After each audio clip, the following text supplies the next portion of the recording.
Bismillahirrahmanirrahim. Assalamualaikum warahmatullahi wabarakatuh. Berjumpa kembali pada pembelajaran kimia bersama saya, Ibu Cucu Agista. Pada pertemuan kali ini, kita akan membahas mengenai elektrolisis. Sel elektrolisis adalah sel yang dapat mengubah energi listrik menjadi reaksi kimia, yaitu reaksi redoks. Di dalam sel elektrolisis terdapat 3 komponen. Komponen yang pertama ada yang disebut dengan elektrolit. Nah, larutan elektrolit ini dia adalah media untuk terjadinya proses pergerakan elektron. Nah, komponen yang kedua ada power supply atau sumber arus listrik. Yang mana di dalam sel elektrolisis sumber arus listrik yang digunakan adalah sumber arus listrik searah atau yang disebut dengan DC. Nah, contoh dari sumber arus listrik searah adalah ada baterai dan ada aki. Komponen yang ketiga ada yang disebut dengan elektroda. Nah, elektroda ini terdiri dari 2 jenis, ada katoda dan ada anoda. Nah, katoda di dalam sel elektrolisis ini dia berperan sebagai kutub negatif. Sedangkan di anoda dia berperan sebagai kutub positif. Supaya mudah diingat, kita singkat menjadi kenap. K-nya katoda, N-nya negatif, A-nya anoda, B-nya positif. Kenap itu kepanjangan dari katoda negatif, anoda positif. Nah, kemudian karena sel elektrolisis ini adalah sel yang dapat mengubah energi listrik menjadi reaksi kimia, di mana reaksi kimianya ini adalah reaksi redoks. Reaksi redoks itu kan berarti ada reaksi reduksi dan ada reaksi oksidasi. Nah, reaksi reduksi ini dia terjadi di katoda. Sedangkan oksidasi dia terjadi di anoda. Supaya lebih cepat diingat, kita singkat lagi menjadi karet dan anoks. Karet kepanjangan dari katoda reduksi dan anoks dia kepanjangan dari anoda oksidasi.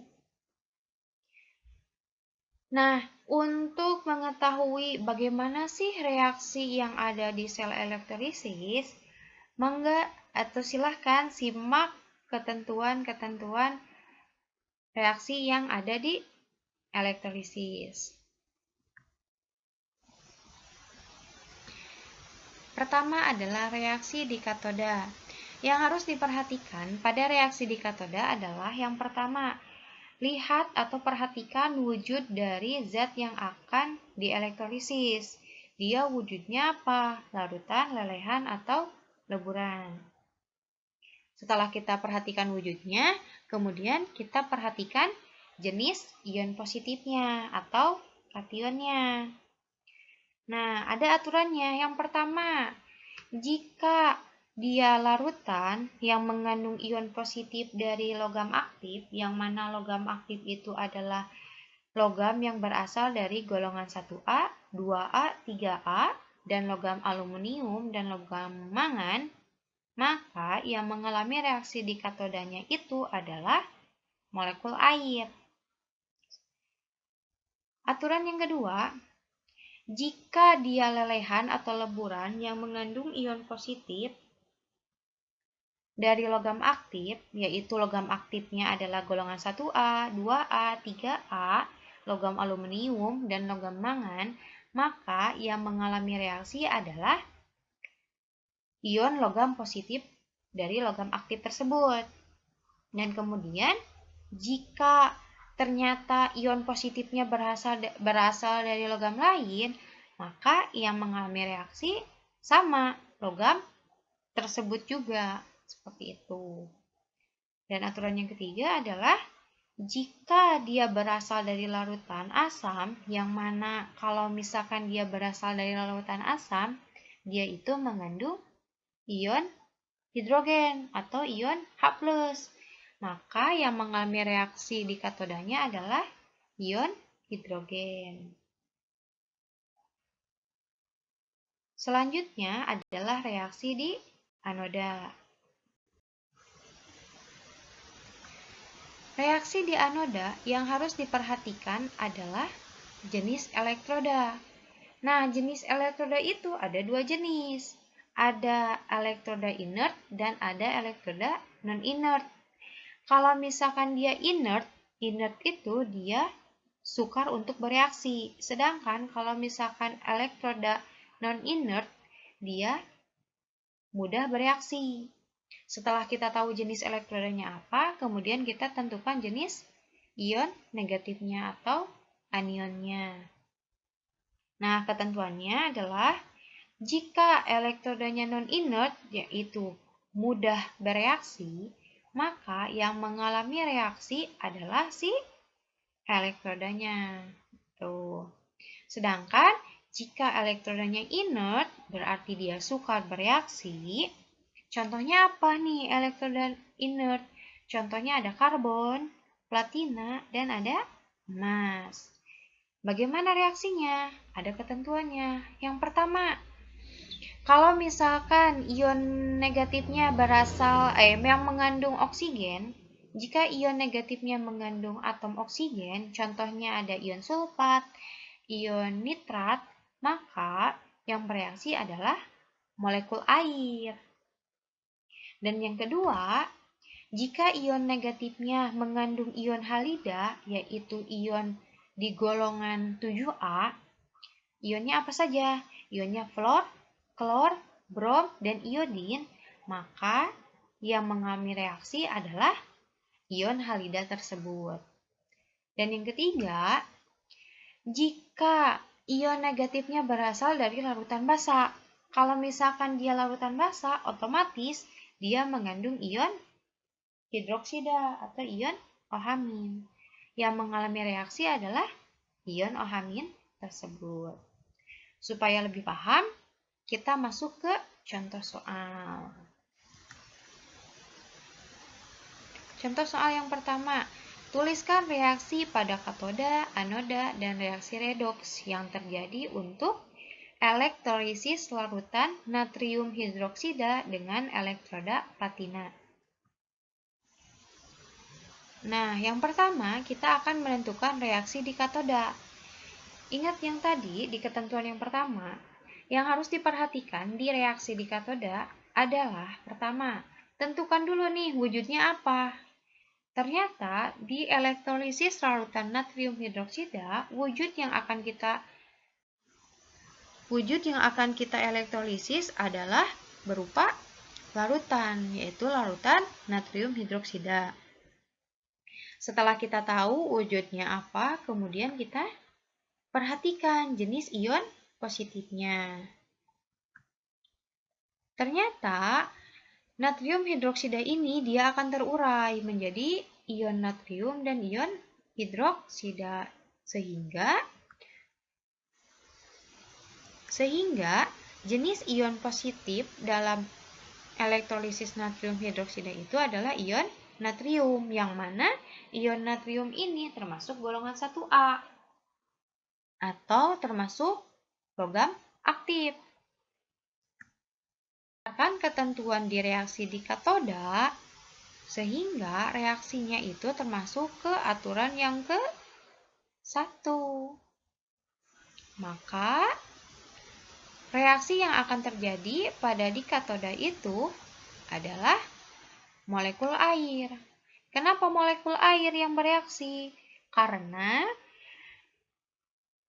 larutannya tersebut mengandung ion positif yang berasal dari logam aktif, yaitu golongan 1A. Sehingga yang akan bereaksi itu adalah molekul air. Nah, selanjutnya kita akan menentukan reaksi yang ada di anoda. Yang harus diperhatikan adalah jika reaksinya di anoda, pertama, lihat atau perhatikan jenis elektrodanya. Ternyata elektrolisis larutan natrium hidroksida itu menggunakan elektroda platina. Elektroda platina ini adalah termasuk elektroda inert. Yang mana kalau misalkan inert dia sukar untuk bereaksi.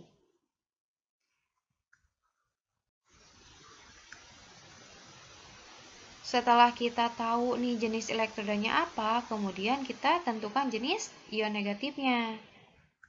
Nah, ion negatifnya adalah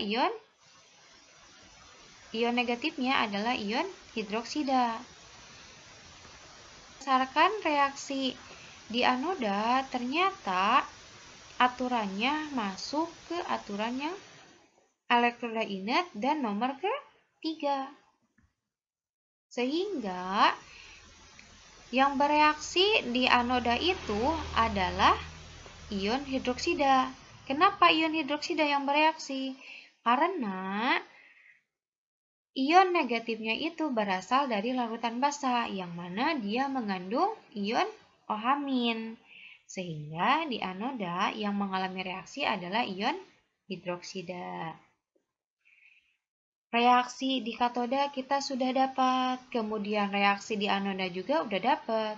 Kemudian langkah selanjutnya adalah kita gabungkan kedua reaksi tersebut. Nah, ternyata di reaksi di katodanya itu ada molekul air dan reaksi di anodanya ada ion hidroksida.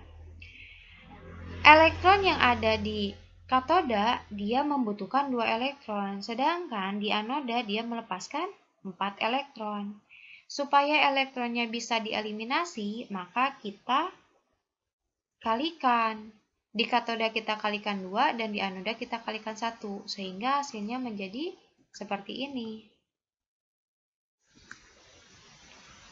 Nah, sekarang karena elektronnya udah sama-sama 4 nih, sehingga kita bisa eliminasi menjadi seperti ini. Nah, kemudian coba lihat dengan teliti. Di sini ada hal yang menarik. Ternyata di ruas kiri dan ruas kanan di katoda dan anoda dia sama-sama ada ion hidroksida. Sehingga kita bisa eliminasi juga menjadi seperti ini. Dan coba kita perhatikan juga, di sini ada hal menarik juga. Kira-kira apa ya? Nah, hal menariknya adalah ternyata di ruas kiri dan di ruas kanan ada molekul oksigen. Ternyata di ruas kiri dan di ruas kanan itu ada molekul air. Nah, kita bisa lebih sederhanakan lagi menjadi seperti ini. Sehingga secara keseluruhan reaksinya akan menjadi seperti ini.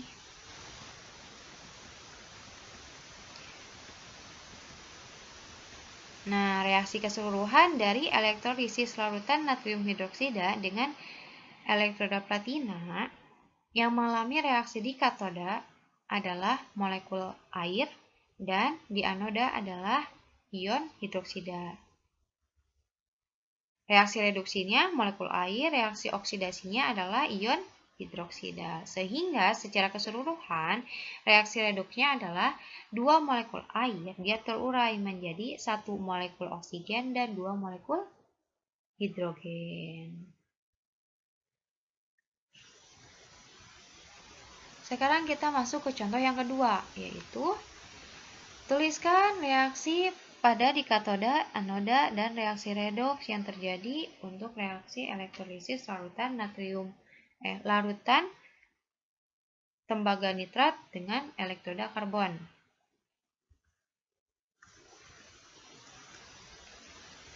Yang pertama kita akan menentukan reaksi di katoda, yaitu yang harus diperhatikan adalah wujud dari zat yang akan kita elektrolisis. Wujudnya ternyata adalah larutan. Setelah kita tahu wujudnya larutan, langkah selanjutnya adalah menentukan jenis ion positifnya. Nah, ternyata larutan tembaga nitrat ini dia akan terurai menjadi ion tembaga dan ion nitrat. Sehingga jenis ion positifnya ada ion tembaga. Berdasarkan aturan di reaksi di katoda, maka ion tembaga ini dia termasuk ke nomor aturan yang kedua, ya. Sehingga yang mengalami reaksi di katodanya itu adalah ion tembaga tersebut. Kenapa ion tembaganya? Karena ion tembaga ini termasuk ion positif yang berasal dari logam lain. Makanya yang mengalami reaksi di katoda adalah ion tembaga.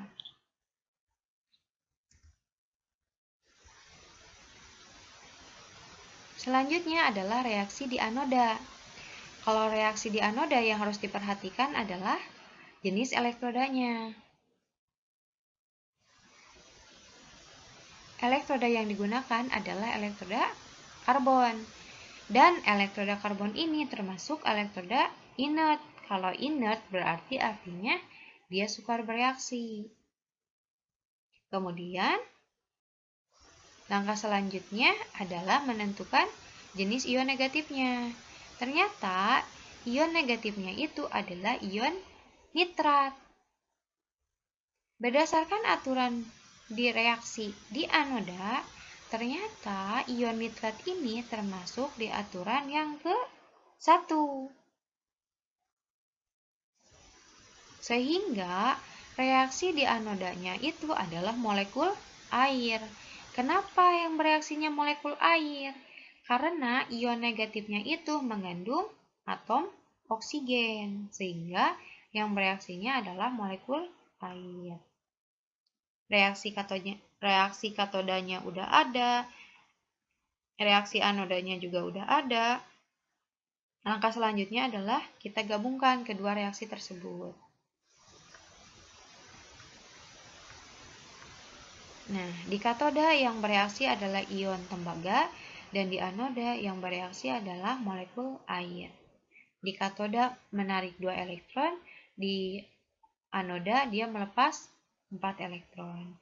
Sehingga supaya elektronnya bisa dieliminasi, yang di katoda kita kalikan 2 dan di anoda kita kalikan 1. Sehingga hasilnya menjadi seperti ini. Nah, elektronnya udah sama-sama 4, berarti langkah selanjutnya kita eliminasi elektronnya. Sehingga reaksinya menjadi seperti ini. Dan yang mengalami reaksi reduksi yaitu tembaga dan yang mengalami reaksi oksidasi adalah molekul air. Sehingga elektrolisis larutan tembaga nitrat dengan menggunakan elektroda karbon, reaksi yang terjadinya itu adalah 2 ion tembaga dan 2 molekul air. Dia akan menghasilkan 2 molekul tembaga dan 2 molekul tembaga, 4 ion hidrogen, dan 1 molekul oksigen. Seperti itu. Sekian pembelajaran kimia pada pertemuan kali ini. Mudah-mudahan bisa dipahami. Terima kasih atas perhatiannya. Wassalamualaikum warahmatullahi wabarakatuh.